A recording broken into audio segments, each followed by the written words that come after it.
everybody. Welcome to Economics with the Honorable David M. Walker. I'm Nick Pallavito. I'll be your moderator today, and we have a very big topic to discuss. Probably the biggest part of the discretionary budget. Notice I use the word discretionary budget, and it's the defense budget of the United States of America. Well over $800 billion. So with that, we brought in our esteemed panelists to discuss this $800 billion budget issue. And first of all, we're going to bring in a member of the Mega Society, hailing from Southern California, former writer for Jimmy Kimmel Live, Rick Rosner. I'm sure you're going to have some interesting insights into this $800 billion plus budget. From the Washington, D.C. area, we have two important panelists, one who is a former military officer, colonel, and also a doctorate. He's actually on our shows a lot. We're going to bring in the Honorable Dr. John Lockwood. I'm sure you're going to have something interesting to say about the military budget. I always do. For a long time. And then the budget man himself, the person who is the former Comptroller General of the United States, the sponsor of the show. We're going to bring in the Honorable David M. Walker. I'm sure you're going to have some interesting things to say about this $800 billion budget. And joining us from Utah, another doctorate. We're like heavy in the doctorate department today. We're going to bring in Dr. Dan Worthington from Utah. So I think we're going to start with you, John, since you're in or close to the military, have been in it for a long time. I read through the budget as it was presented, that 175-page document. And frankly, there was no meat in those potatoes. So I had to go to other sources like the Peterson Institute, which David Walker used to work for, that actually did break down what are we spending the money on. Right? The budget just says, okay, here's $800 billion. Okay, great, $800 billion. Where does this money all go to? It's a lot of money. There was one demographic I saw that we spend more on military than 10 other countries combined. So, Dr. Lockwood, where does this $800 billion go that we're borrowing money to pay this huge? Well, Nick, the problem with that $800 billion figure is there does not appear to be a real concrete overarching strategy, such as we had during the Cold War when we had the grand strategy of containment, which at least provided a grand strategic framework within which then dictated the priorities for our military spending.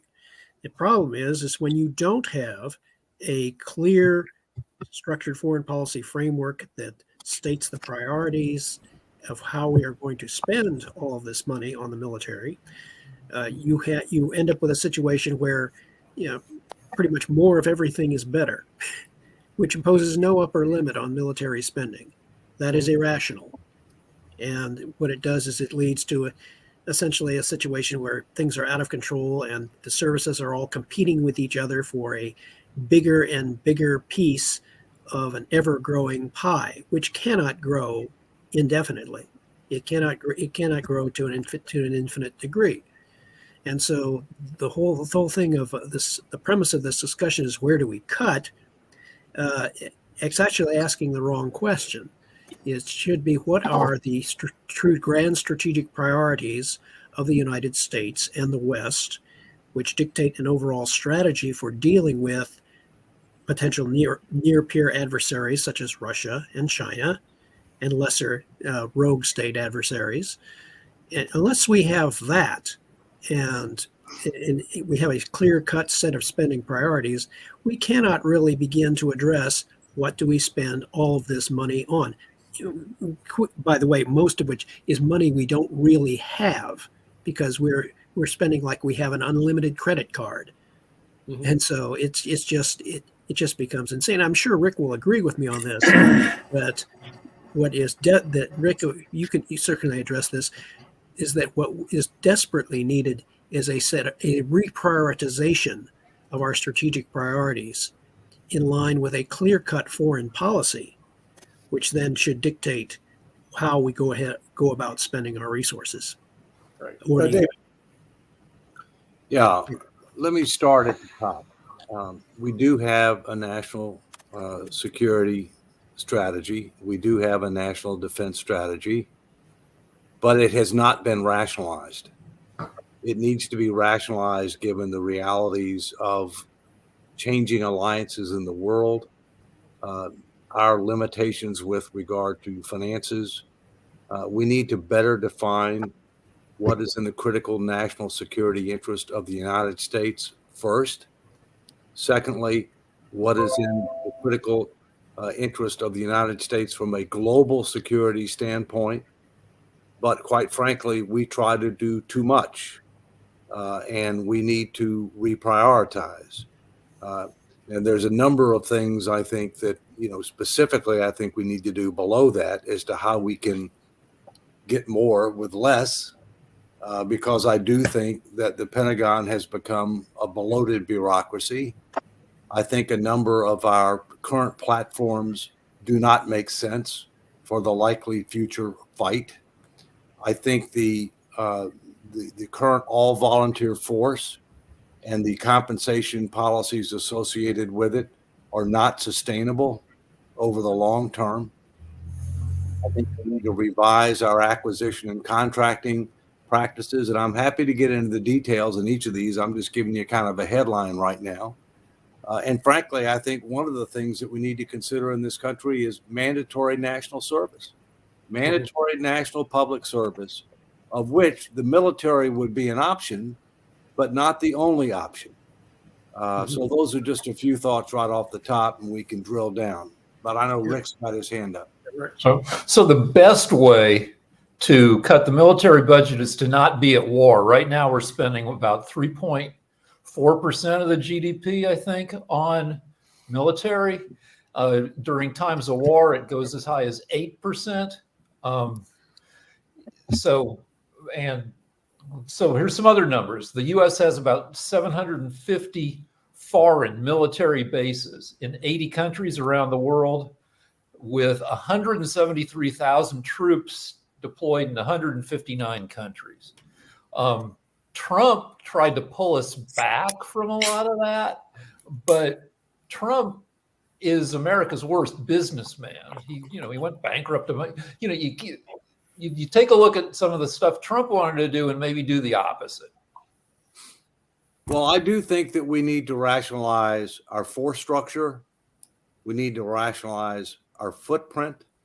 And part of that comes back to what Jonathan said before. I mean, we need to reprioritize, what our national security strategy ought to be. And I don't think we've done that adequately. We're trying to do too much, and we're already overstretched, and it's going to get tougher as we move forward. When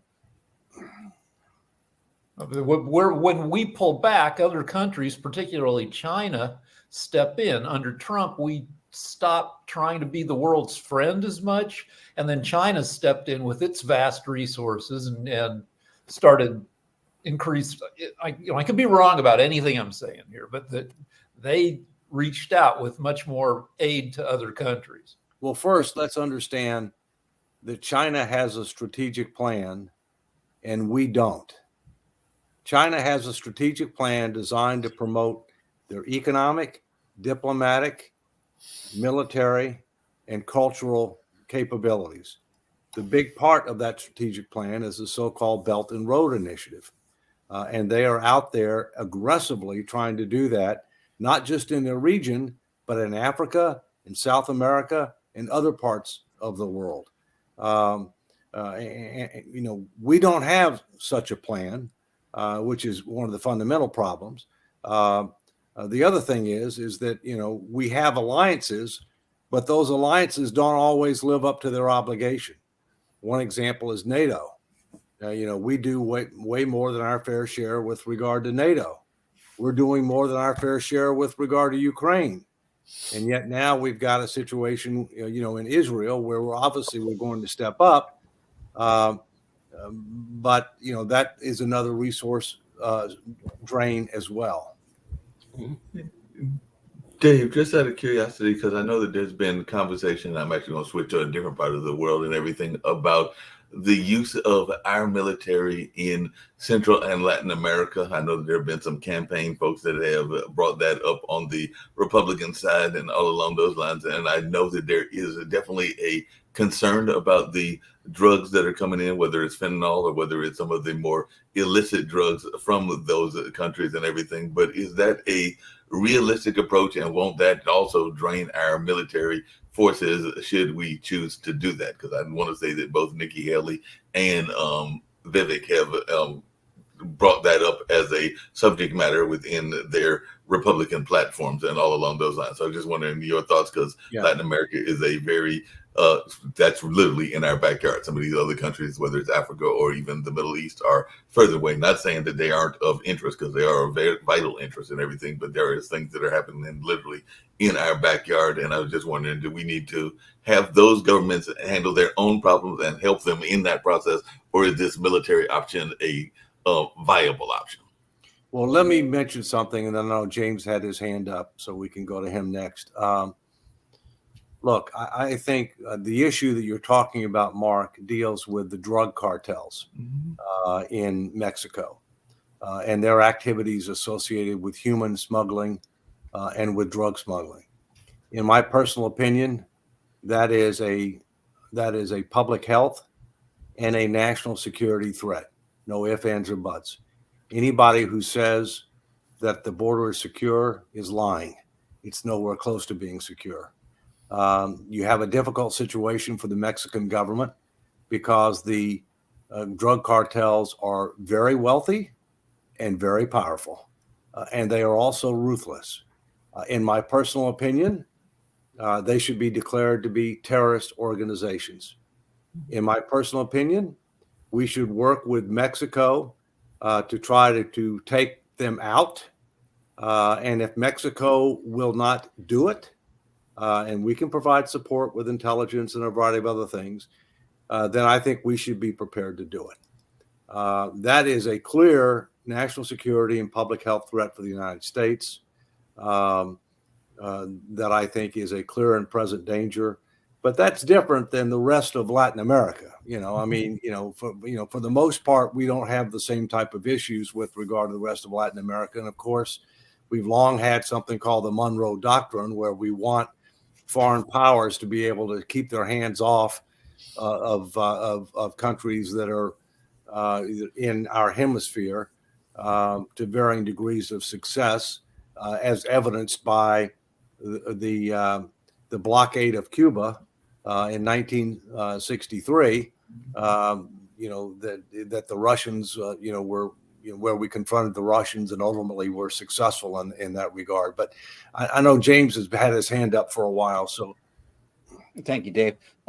Yeah, I want to start out by saying I think your patriotism is unquestioned, and your cry for rationalism is I fully support. So I don't want to be seen as disagreeing with you. However, when we were talking about China having a plan and we don't, although that's true, China's plan is not necessarily a good one.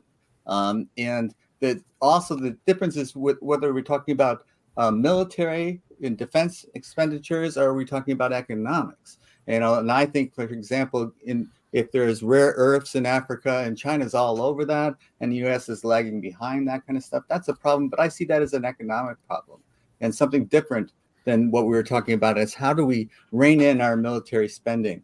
One is to make it more rational, including the fact that we're no longer as invested in ground troops as we used to be. And sometimes when we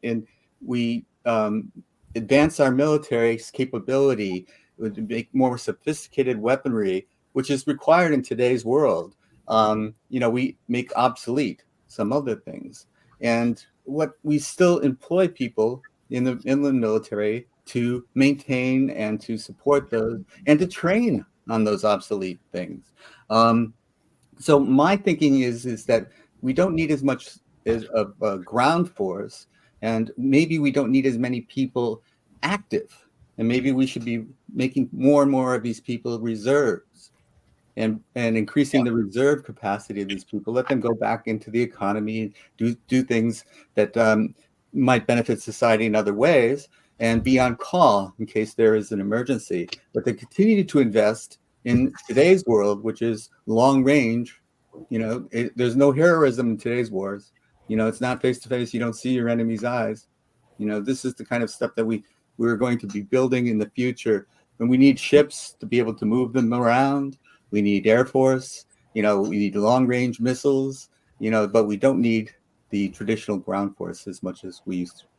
Well, I think it comes back to what we started with at the onset of this conversation. We need to redefine what our current and likely future threats are. We need to reprioritize what's in our direct and indirect national security interest. When you talk about China having a plan, keep in mind that many of these things affect all dimensions. I mean, when you talk about rare earth materials, those aren't just an economic issue. They're a military issue, because a lot of those rare earth materials aren't just used for the purposes of, let's say, for example, prescription drugs. They're also used for weapon systems. And so, their plan may not be perfect. And by definition, it's not perfect, because there's no plan that's perfect. But it's better to have a plan than to be running by the seat of your pants when you consider that your plan is your annual budget, which you've only passed on time with all the appropriations bills 4 times in 72 years. Okay, so there's a degree of dysfunction here that we've got to deal with.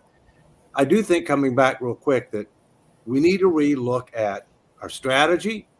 We need to look at what does that mean with regard to the type of force structure that we have, with regard to the footprint that we have, not just in the United States, but around the world. Force structure meaning both active as well as guard and reserve. Okay, we need to look at it with regard to our platforms. The truth is that more and more warfare in the future is going to be fought with unmanned vehicles.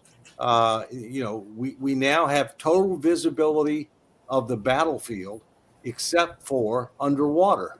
That's the only thing that you don't have total visibility.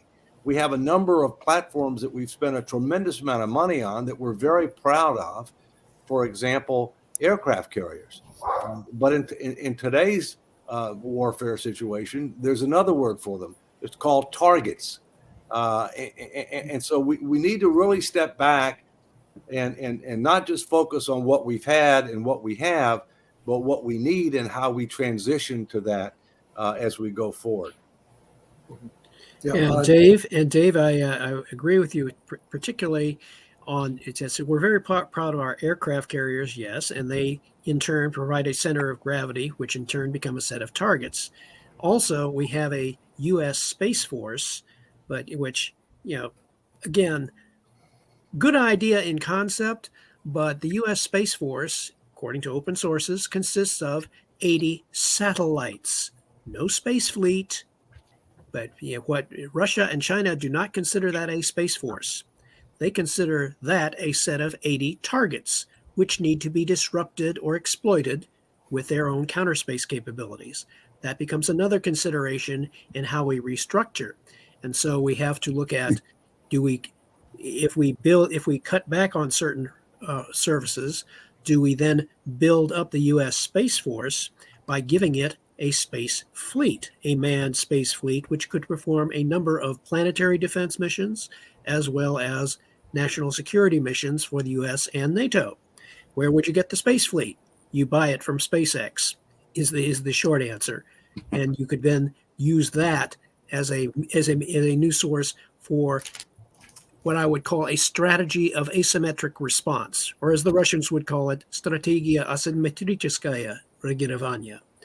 So that it becomes, if you cut back, there is an opportunity to spend not so much on other capabilities like the U.S. Space Force to create new capabilities which would better address our strategic priorities. If you're going to buy from SpaceX, you got to make sure that Elon Musk isn't crazy. Like his behavior with Twitter, Elon Musk has gotten about $5 billion in funding from the government. And he's good at space, but company needs to have rational governance. Right, Rick. Here's the thing with SpaceX. Essentially with what I'm advocating, the SpaceX has certain platforms. It has the Falcon 9, it has the Falcon Heavy, and it has the Starship. Now, the Starship, when you look at it really closely about its capabilities, where Elon Musk wants to take that Starship and send colonists to Mars on it, I'm tempted to say to Elon, are you effing crazy? Are you not going to put 100 colonists, which he advocates, on a chemically powered Starship, which would take 6 to 7 months to get to Mars, and which people looking at the capabilities of that Starship realistically say, that Starship could support a crew of 10 for a long-term basis with proper resupply. That makes the Starship really lousy for Martian colonization. But guess what? You buy those platforms and you add proper weapons, equipment, and capability to it, and it makes a great starter space fleet for the U.S. Space Force, capable of performing multiple missions in low Earth orbit and on the moon. Agreed. So- Toby's had his hands up. Go ahead. You're on mute, Toby. You're on mute. Toby, Muted. Just to point out, the Space Force became a joke on Netflix for this reason itself. yeah. It is not really plausible and it's not really a legitimate idea. The reason that SpaceX actually tries to distance its name from Elon is because of his antics and how poorly he has treated Twitter, and people have actually come to know that Elon really hasn't created anything. He's just bought stuff and talked about it. So Elon isn't the greatest idea, or even with Tesla. Tesla's stock dropped when Elon's voice became louder and louder. So Space Force, that is a poor investment because war in itself is changing. That's where AI is coming into play. That's where all this other technology is coming into play. And I think, David, you are spot on with talking about our strategic changes, is because we have to look at the evolution of war and the evolution of technology and not focus on these idealistic, we need more tanks. Well, what about the electronics that can be hacked within that tank? You can use an AI bot to just take over that. What about, you're talking about Space Force, and that can all be done. I mean, somebody sitting at home can actually hack into one of the channels and find out what the camera capabilities of a satellite is. So all that stuff, that's where the whole technological and the evolution of war is. And I think, David, again, looking at where our money is spent, and honestly thinking about historically, when we go into war, what we end up doing is we go in, we blow up stuff and leave, and not think about the humanitarian aid and all that vacuum that happens. What Rick had brought up is that, yes, when we leave, other countries come in. And that's what happened in Iraq. That's what happened in Iran. That's what happened in Afghanistan. All the places that we go in and leave out of, we don't drop in and keep that humanitarian aid. We don't keep that force there to make sure that certain groups don't come into play. Well, honestly, I think it was Fareed Zakaria did a great piece on Sunday talking about how this vacuum was created by ourselves when we came in and did that in the Middle East. Well, let's talk a little bit about Iraq, Afghanistan, and some other ventures. Afghanistan, we were justified in going in to try to neutralize Al-Qaeda and to try to topple the Taliban, who was supporting Al-Qaeda. We should have been out of Afghanistan a long time ago, and we should have done it the right way. We also don't do a very good job of learning from history and learning from others.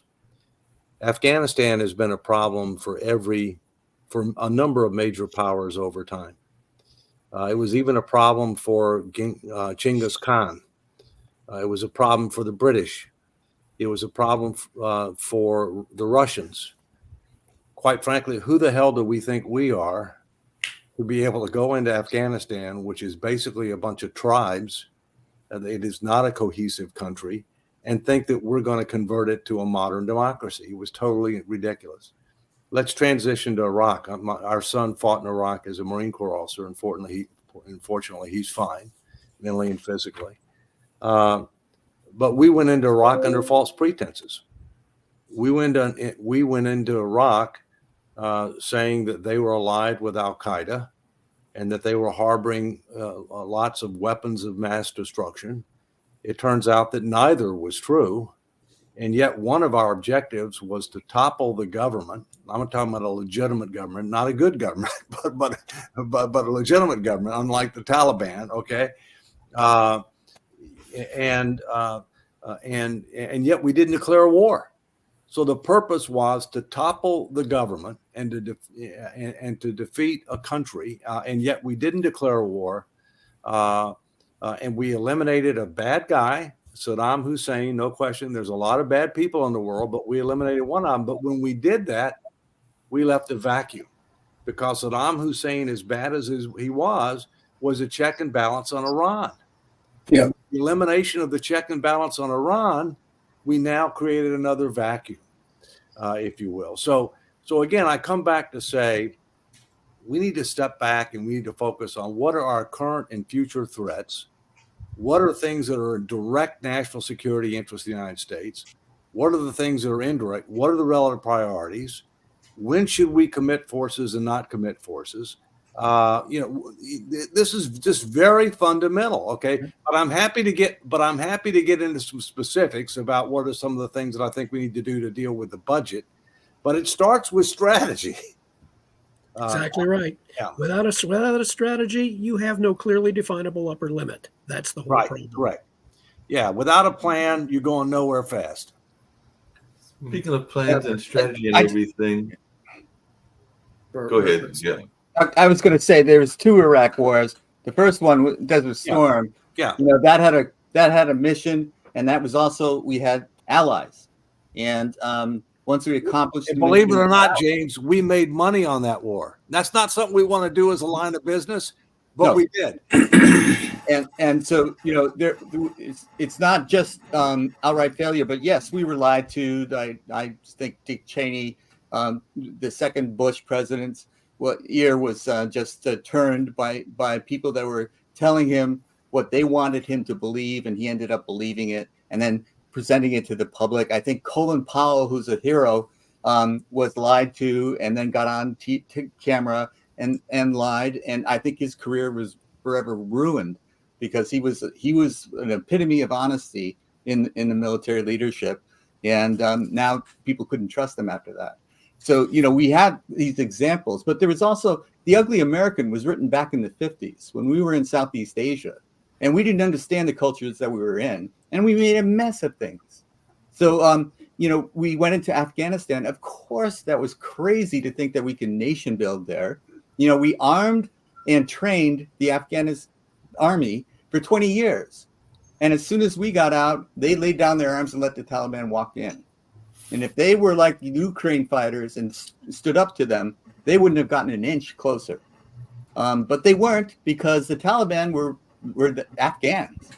They were people that they trusted, not the Americans. So when the Americans go into a culture that they have no clue about, they don't understand, they will mess it up. So get in and get out. A mission accomplished is what we want, but not the type where we're parachuting into a boat and saying mission accomplished when it isn't. And now we have some of the weapons that were left in Afghanistan showing up in Gaza. Precisely. I'd contend that one of the most cost-effective way to maintain an effective military strength is technological superiority. Anybody who reads science fiction or anybody really knows that a lot of the future conflicts are going to be fought by those crazy mechanical dogs that come out of Boston Dynamics and other kinds of robots. Drones are way cheaper than full-on fighter jets. And technological superiority also means building the knowledge and expertise pipeline by pushing education the way we did in the 60s and 70s. And I think one of the big things that Jim had typed, honestly, was it Jim? Yeah, I think it was Jim. Yeah, typed how everything is intertwined. I mean, it is very true. Yeah, education, Rick, needs to be pushed more because, I mean, there's just, if you want to hit that Space Force, you have to be able to build those actual ships to be able to get there. That all starts with technology. NASA's been cut. NASA's the one that really created a lot of this stuff that we're utilizing, but we're cutting out NASA. And then in terms of intertwine, if we want to upgrade the power grid, which needs to be upgraded, guess what? That's still on that technology end because our power grid can be hacked and taken over quickly. It's just everything is truthfully intertwined, but we forget that we still go in that mindset. And I mean that the old war is what it is. Military might is all it is. I mean, on a chessboard, you can outthink somebody with less pieces. In any battle, you can outthink somebody with less men. It's just if you're able to outthink and out-strategize and out-plan, you can win whatever war comes into play. Mm-hmm. Yep. Speaking of planning and everything, I had a quick question for Dave and all along, Dave Walker. Right. Because one of the things that we've been talking about in this whole conversation around economics and around the military is the notion of the spy network and the conversation that goes on. Even with this recent attack on Hamas, there has been a lot of conversation about how they knew about this attack before it took place. I mean, that was the same conversation I remember from 9/11 and all along those lines. So how much of this interwoven network is a true network? I mean, I've read enough spy novels to know that that's supposed to be existing, but then we hear about these miscommunications or these warnings that are given that are ignored for whatever reason. So I was just wondering your thoughts around that, because I have heard definitely that there were even some Middle Eastern nations, I want to say Egypt, that had said, look, this is about to happen. Y'all need to be prepared for it and all along those lines. So how interwoven is that true network that we hear about all the time? Well, first, it's very clear that there were intelligence failures associated with the incursion into Israel. The assertion is that Egypt had some suspicions that something was going to happen. How concrete of evidence they had, I don't know, and that they tried to bring that to the attention of Israel, and it wasn't acted on appropriately. Again, I don't know the details, so it's difficult to be able to comment. I will say that it's also evident that the United States, Israel, and others have relied a lot more on signals intelligence and on technology rather than human intelligence. HUMINT is what it's called, SIGINT, HUMINT.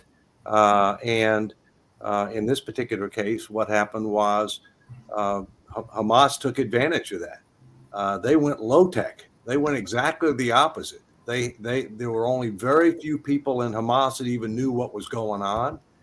They did not communicate using using electronics, and as a result, were able to surprise the Israelis. They also came in on a holy day, so you weren't totally prepared. Although Israel should know that when looking back in history, that's what they tend to do. I mean, if somebody's going to attack, they tend to come in on a holy day, if you will. So we'll get a lot of lessons learned out of that. But I agree that technology is key to competitiveness, but there are limitations to technology.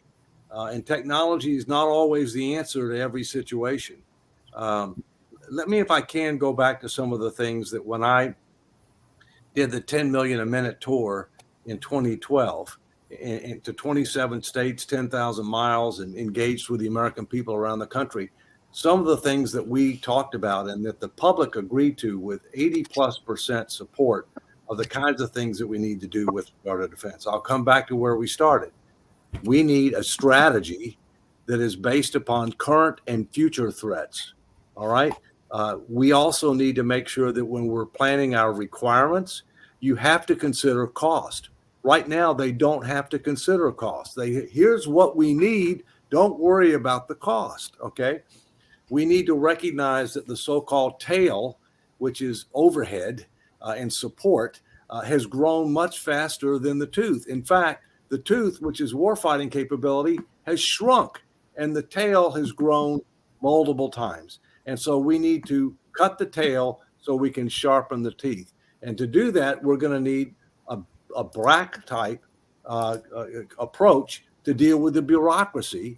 We need to rationalize our footprint, and that's going to take a BRAC approach, both domestically and internationally. We need to rethink our platforms, based upon current and future threats. We need to do acquisition and contracting reform. We tried, the Defense Department tries, they have a dream. Here's my dream. This is what we'd like to have. Okay. But it's not necessarily based upon current and future threats. It's not necessarily affordable and sustainable. They keep on changing the requirements, which means it's going to take longer, cost more. So we need to nail down the requirements, make sure that we can afford the requirements. We need to have our contracts, whereas if you don't perform on time, on budget, with appropriate performance, you don't get any bonuses. We're giving bonuses to people that are late, over budget, and don't perform what we've asked them to do. And in many cases, you're looking essentially at a trend towards firm fixed cost contracts, which would be or either shared or either sharing in the risk much more than we do right now. Okay. Right. If I may comment just on one aspect of where I agree with you and a number of other people that technology is the key, because based on my analysis of the Russian view of U.S. strategy over the past several decades, the one thing I have discovered is that the thing that the Russians leadership fears more than anything else, even though they won't come out and admit it directly, is that they fear the potential of U.S. technology to neutralize the one thing that makes Russia a great power in its own perception, nuclear, and that is its nuclear missile arsenal. Right. They have been fearful of the potential of U.S. technology ever since the mid-1980s with the declaration of the Strategic Defense Initiative. And when the U.S. deployed the Patriot system, for heaven's sake, they were fearful of the potential of Patriot as early as 1985. And now, several decades later, when we see the performance of Patriot in the Russia-Ukraine war, where the Patriot has a near 100% interception rate, this foreshadows the potential of ballistic missile defense in a national global ballistic missile defense system, which I advocate regularly on Sasha's show, that the U.S. should join together with NATO in order to neutralize future Russian threats and, by extension, Chinese threats, Iranian threats, North Korean threats, devise a global ballistic missile defense system that can neutralize the nuclear arsenals and render, in the words of the late President Ronald Reagan, render nuclear weapons impotent and obsolete. That is a concrete goal. Because, as I've also discovered, the more that you introduce ballistic missile defense into the strategic equation, the more you increase uncertainty in the minds of your opponents as to how successful a potential use of nuclear weapons will be. A potential attacker, in the face of a robust ballistic missile defense system, does not know how many of his missiles will get through. He does not know which ones will get through. What the aggressor does know, such as Russia, is that if his nuclear strike should fail in its objective, that he would be subjected to a massive nuclear counterstrike by U.S. and NATO nuclear forces. Yeah. So this is why I would advocate, this is one of the cores of my strategy of asymmetric response. That is the framework. You look for ways in which you can neutralize specific items of power that are of importance to your opponent. Then once Rick, in agreement with what you would do, once you have neutralized certain aspects, then you can afford to safely cut back on the more offensive portions of or outdated portions of your military arsenal and achieve savings and cost effectiveness that way. But the key is to know what the perception of your opponent is and what they value and what they rely upon as the potential source of leverage for their use of military forces. I think it's realistic. Let me just comment real quick. I think it's realistic to do something with regard to strategic nuclear weapons along the lines of what you're talking about. I would argue to a great extent they're not viable now because of mutually assured destruction. Okay. The real challenge is going to be tactical nuclear weapons. And in particular, that's an issue I think that could arise in Ukraine in certain circumstances. But go ahead. Others had their hands up. in the mid to long term, you're going to have to come up with more efficient ways to get stuff into orbit. The most expensive part of building a platform in space is the cost of launching stuff off the Earth. So in the next 100 years, we're going to need to build a space elevator where you lift stuff up, or maybe an equatorial launch ramp, which lowers the cost. And eventually you're going to have to clean up space. There's a bunch of junk up there, and you can't have a functioning platform if random orbiting junk is going to crash into your stuff. So I think their end was where it should start, because throwing anything in space at this moment, you're going to end up getting destroyed just because the amount of junk that we've thrown around the Earth and that's sitting in orbit. They are creating new, I think, fission engines now, which are supposed to be able to lift off a little bit better. But I mean, there's a whole jet propulsion stuff. I do a lot of Star Talk stuff, which is really cool because they talk about a bunch of different things. But either way, but yeah, the big thing. I mean, it sounds like you're talking about putting an Iron Dome, similar to the way Israel has over Hamas. That's what it sounded like. But the tough part about that is who's going to be running that, and who decides which countries become those aggressors, and where do you stick that ballistic? It just becomes super complicated, I think, and becomes very tough, because what happens when that gets hacked, and then we become seen as that aggressor? Because again, AI is coming, and within the next 5 years, you don't know who's going to be controlling that AI. And if an aggressor has that AI and is able to actually create that bot that actually takes over whatever you put up there, and you don't have the technological base or the coding backing to be able to protect that, it's useless. So a lot of the technology and the education portion, I always lean back to that, because again, seeing the advent of AI and how fast it's come, because if you take historically speaking again, the horse and buggy was replaced by the car. The horse and buggy used to be there for thousands of years, but the car is now being replaced. I mean, the way the car is being replaced and evolved over the past, we won't even say 100 years, because, Ford created the first car back in 1902. So therefore you're looking at over, less than 100 years, we've already hit EV vehicles and jets and everything else that have taken off the planet. So the evolution of everything is moving at a rapid pace. Yeah. And now with AI coming into play, I think going back to what Jonathan said. This is Steve Rao. Absolutely.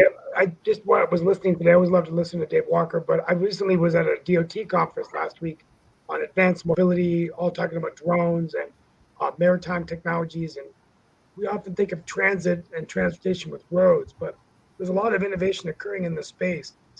I think it's important for us to factor in how that figures into our defense systems, how this figures into wars.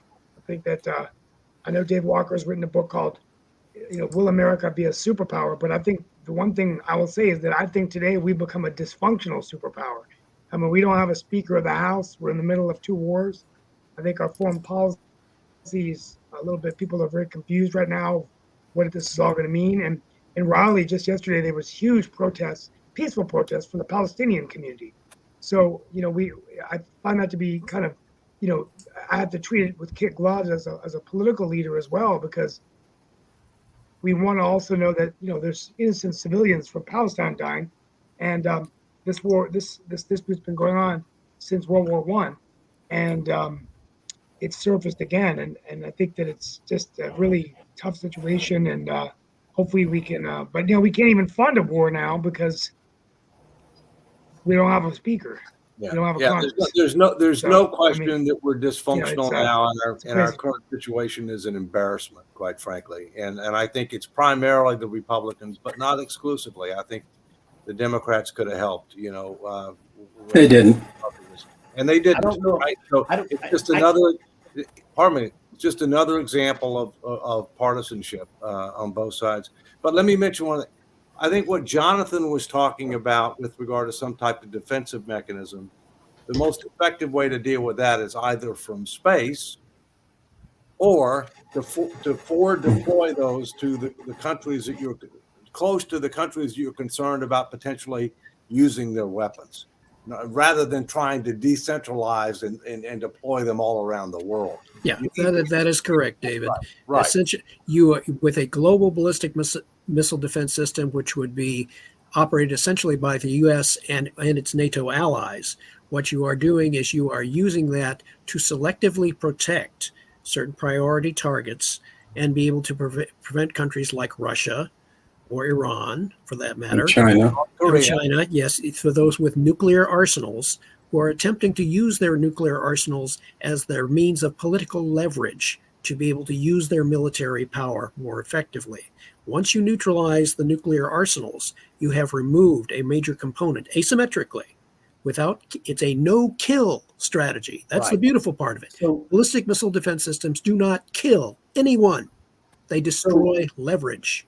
I don't think we can negotiate with Russia right now, but in the past, arms reduction has been pretty effective, where the U.S. Soviet Union reduced the number of deployable nukes from many thousands, like 6,000, to, it's hard to get solid numbers, but maybe 1,600 apiece today, which is still way too many.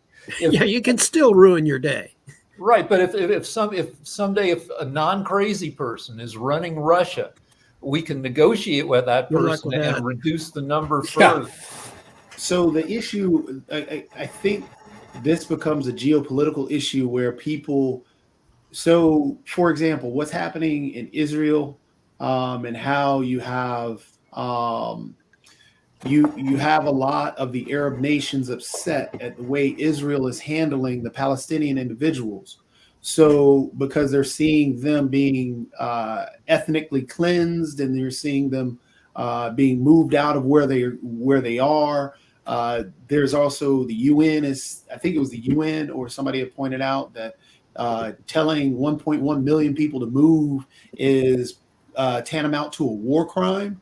So having one centralized unit handling the global defense of this one area, sure, you can say, oh, well, the U.S. and its UN allies, but does that create more hatred towards the U.S. being seen as the military or the arbiter of what's right and wrong in the world, rather than actually doing, like Rick said, being able to negotiate one-on-one?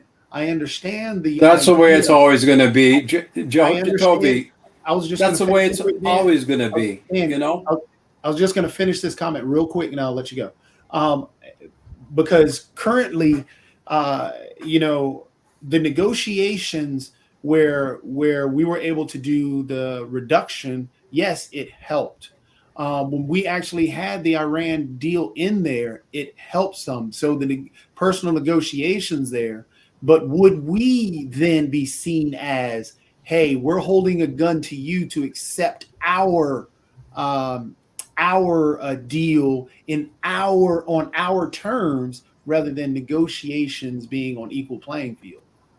Yeah, no, you just expressed an opinion that shows your naivete about how the world works and how world power works. Please don't say that I'm naive in that manner. We're both on equal playing fields here. Neither of us are geopolitical leaders.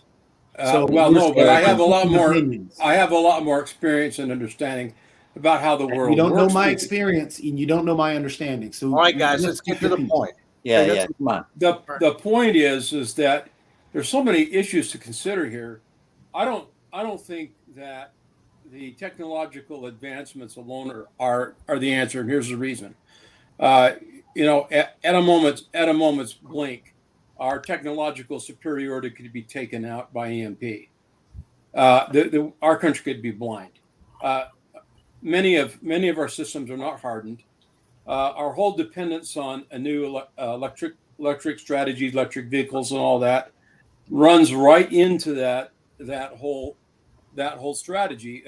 What we discovered about the Soviet fighters was interesting back in the day because many of them had tube technology rather than electronic technology. And the reason that was different for those systems were more hardened than our own. Our systems are vulnerable, and they have been, and they will be, until we make some sort of decisions that will prevent that vulnerability. And so, look what happened to Israel. Hamas used low tech strategies to pull off this attack. We know that they deliberately targeted civilians and children and beheaded atrocities. These things were all planned by them. They did it on purpose, right?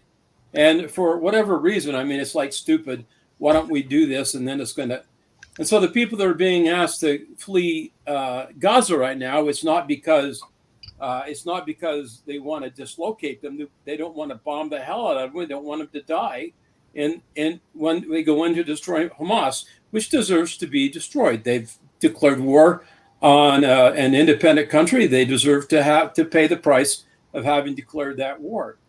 But right now in the United States, we have one strategy, and that is to fund the military-industrial complex, and that goes to the idea of corporate greed and corporate malfeasance and political dysfunction.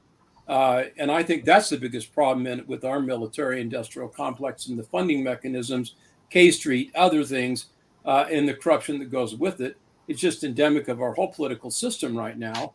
And the reason why we don't have a coherent strategy is because our government is owned by so many foreign sources right now. There's no way for us to protect our people because our politicians aren't really serving the American public. Right now, our electoral system is, sorry, go ahead. EMT, which is electronic magnetic pulse, is a real threat. There's no question. And we're not adequately protected against that. Let me mention a couple of things and I'll turn it over to Rick. Having been chairman of the audit committee of the United Nations, I can tell you that the United Nations has been anti-Israel for a long time. And Israel's one country. It's a Jewish state. There are a lot of other countries that don't like that. I think there are fundamental differences between what Hamas did and what Israel is doing. In the case of Hamas, yes, you're correct. They did low tech because Israel relied too much on tech. And so they went low tech. So tech doesn't always get you what you want, right? But they planned this for a considerable period of time. They did it on a Sabbath. They intentionally targeted civilians and civilian infrastructure. They engaged in atrocities that are just hard to believe that anybody would do, if you will, specifically against people who were Jewish.